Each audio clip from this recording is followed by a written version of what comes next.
मेरा उससे एक पुराना रिश्ता है, एक कर्ज है। হ্যালো বন্ধুরা, কি অবস্থা? কেমন আছেন সবাই? তো যাই হোক, রিসেন্টলি মুক্তি পেয়েছে আপকামিং ইন্ডিয়ান হিন্দি ল্যাঙ্গুয়েজের romantic action thriller film Awarapan 2। Finally সিনেমাটি আমি দেখেছি, তো চলুন দেখা যাক কেমন হয়েছে এই সিনেমাটি। তো ভাই সাব, in this movie lead role played by Imran Hashmi as Shivam Pandey and Disha Patani role played by Zara with supporting casting a many other actor রয়েছে। এই সিনেমার স্টোরি লাইন ফার্স্ট পার্ট আওয়ার আপনের সিকুয়াল থেকে নেওয়া হয়েছে। এর আগের পার্টে তো হিউম্যান ট্রাফিকিং দেখানো হয়েছিল, আর এইবারও এইরকম সেম স্টোরি লাইন দেখা গেছে, বাট একটু ভিন্নভাবে প্রেজেন্টেশন করা হয়েছে চাইল্ড ট্রাফিকিং। আর এই সিনেমার ট্রেলার দেখে এর স্টোরি লাইন বুঝতেই পারবেন না সিনেমার মধ্যে কোন পয়েন্টে ট্রিগার করা হয়েছে। আই হোপ যদি আপনি সিনেমাটি দেখেন তাহলে বুঝতে পারবেন কিছুটা টুইস্টও রয়েছে, যেখানে ইমরান হাশমির পুরনো হিসাবের কথা বলা হয়েছিল সেই হিসাব তো রয়েছে, বাট সেই সাথে নতুন টুইস্টও দেখানো হয়েছে। যেহেতু ট্রেলার রিভিল করা হয়নি তাই আমি এইখানে বলতে চাচ্ছি না, সিনেমাটি দেখলে আপনি ক্লিয়ার হয়ে যাবেন। লেকিন এতটুকু একদম ক্লিয়ার, পুরনো সিনেমার ফ্ল্যাশব্যাক স্টোরি থেকে কারেন্ট স্টোরি লাইন একদম fast forward story line build up করা হয়েছে। সিনেমার ফার্স্ট 20 মিনিট একদম পারফেক্টলি লেগেছে, তারপর শুধু প্রত্যেক সিনে ইমরান হাশমিকেই দেখানো হয়েছে।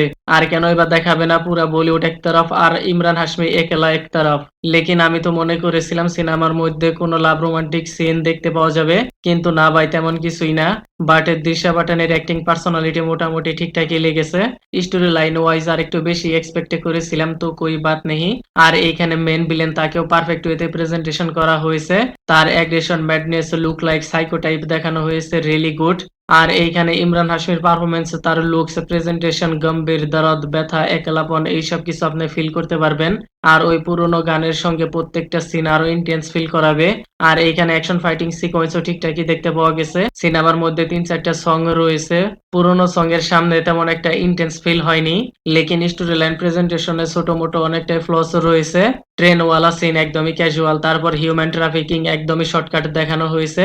এনওয়েস বাজেট অনেকটাই কম, সেদিকেও খেয়াল করতে হবে। বাট রিকভারি করতে তেমন একটা সময় লাগবে না, নস্টালজিয়া ভাই। আর ক্লাইম্যাক্স দেখে আইডিয়া করা যায় সামনে হয়তো এর থার্ড পার্টে চলে আসতে পারে।